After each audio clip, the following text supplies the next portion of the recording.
বঙ্গে এসআইআর করে একের পর এক সাপ্লিমেন্টারি লিস্ট প্রকাশ করে লক্ষ লক্ষ বৈধ ভোটারের নাম বা ভোটার তালিকা থেকে বাদ দিয়ে দেওয়া হয়েছে। এরপরও বিজেপি নেতারা বলছে এটা শুধু ব্রেকফাস্ট আর লাঞ্চ হলো, ডিনার এখনো বাকি আছে। কি বলবেন? দেখুন, রাজনৈতিকভাবে যারা মানুষ খেকো রাজনীতি করে এই ধরনের কথা একমাত্র তারাই বলতে পারে।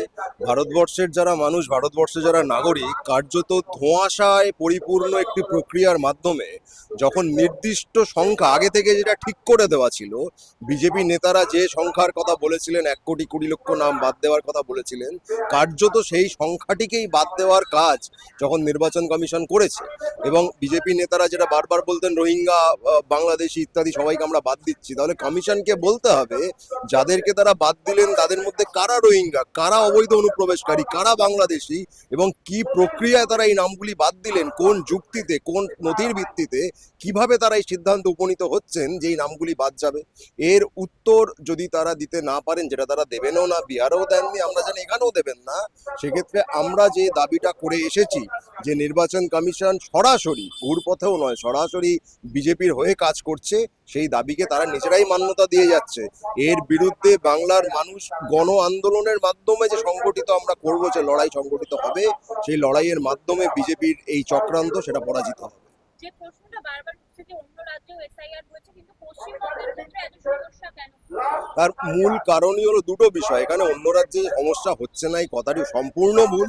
অন্যান্য রাজ্যে যথেষ্ট সমস্যা হচ্ছে, কিন্তু পশ্চিমবঙ্গের সঙ্গে তফাৎ হলো কার্যত নাগরিকত্বের পরিচয়, নাগরিকত্বের প্রমাণ চেয়ে যে হেনস্থা নির্বাচন কমিশন করছে, এটা এক এবং একমাত্র বাঙালির সঙ্গে হচ্ছে, এক এবং একমাত্র পশ্চিমবঙ্গে হচ্ছে। না উত্তরপ্রদেশে হচ্ছে, না কেরালায় হচ্ছে, না তামিলনাড়ুতে হচ্ছে। অন্য কোনো রাজ্যে আপনি সেখানকার মানুষকে তার নাগরিকত্বের প্রমাণ দিতে হবে সে আদৌ এই ভারতবর্ষের বাসিন্দা, নাগরিক কিনা, এই প্রশ্নের সম্মুখীন কোথাও কাউকে হতে হচ্ছে না। এটা সরাসরি বাঙালির জাতির বিরুদ্ধে এরা লড়াই ঘোষণা করেছে, যুদ্ধ ঘোষণা করেছে।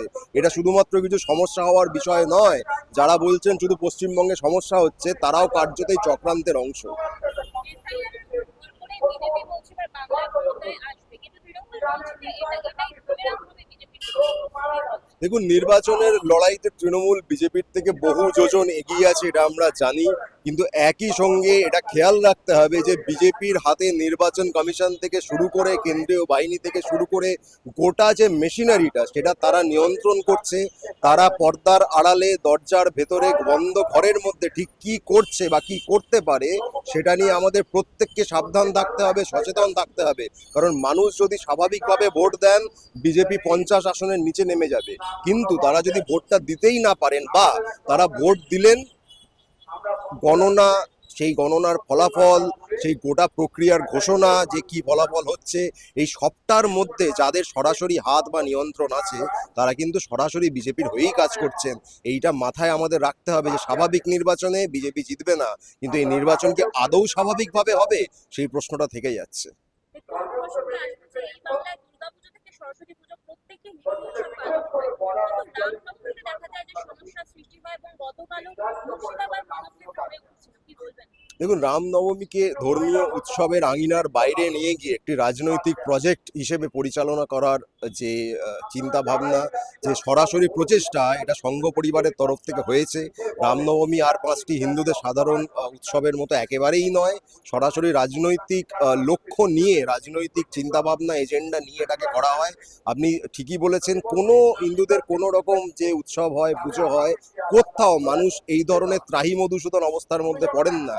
কোথাও কোনোদিন কোনো অশান্তি হয় না। একমাত্র প্রতি বছর আমরা দেখেছি, যবে থেকে এটা শুরু হয়েছে, রামনবমীর মিছিলকে কেন্দ্র করে প্রশাসন তটস্থ থাকে, সাধারণ মানুষ ভয়ে থাকে, তারা ঘর থেকে বেরোতে চায় না, কোথায় কি অশান্তি হবে। এবং প্রত্যেক বছরই কোথাও না কোথাও পরিকল্পিতভাবে অশান্তি ইচ্ছা করে করা হয়, যাতে একটি সাম্প্রদায়িক দাঙ্গা লাগিয়ে দেওয়া সম্ভব হয়। গতকালও মুর্শিদাবাদের ক্ষেত্রে আমরা দেখেছি রামনবমীর মিছিলের নামে, আমি এটাকে কোনো ধর্মীয় উৎসব বলতে রাজি নই, সেটা যারা করেছেন সেই মিছিল কোনো ধর্মীয় মিছিল ছিল না। কার্যত সাম্প্রদায়িক দাঙ্গা লাগাবার জন্য যা যা করা দরকার, তারা ধর্মের আড়ালে অধার্মিক কাজটা তারা করেছে।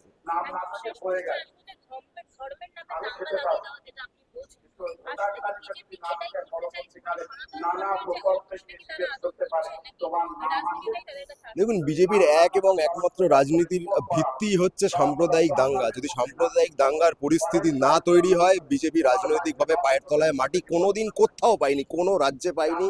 ভারতীয় ভূখণ্ডের কোনো অংশে তারা সাম্প্রদায়িক উস্কানি ছাড়া, সাম্প্রদায়িক দাঙ্গার পরিস্থিতি ছাড়া এই ধরনের লিভারেজ যাকে বলে, অ্যাডভান্টেজ যাকে বলে পলিটিক্যালি, কোথাও পায়নি। সুতরাং তাদের এক এবং একমাত্র যদি আমি বলি পলিটিক্যাল প্ল্যাঙ্ক, এক এবং একমাত্র উপায় যদি বলি রাজনৈতিকভাবে, সেটা হচ্ছে সাম্প্রদায়িক দাঙ্গা সৃষ্টি করতে পারা। সেটা যদি তারা না পারে, বাংলার মানুষ যদি সেটা রুখে দিতে পারেন, বিজেপির কোনো ঠাঁই বাংলায় হবে না। তাই তারা বারবার চেষ্টা করছে যেভাবে হোক সাম্প্রদায়িক দাঙ্গা লাগিয়ে দেওয়া।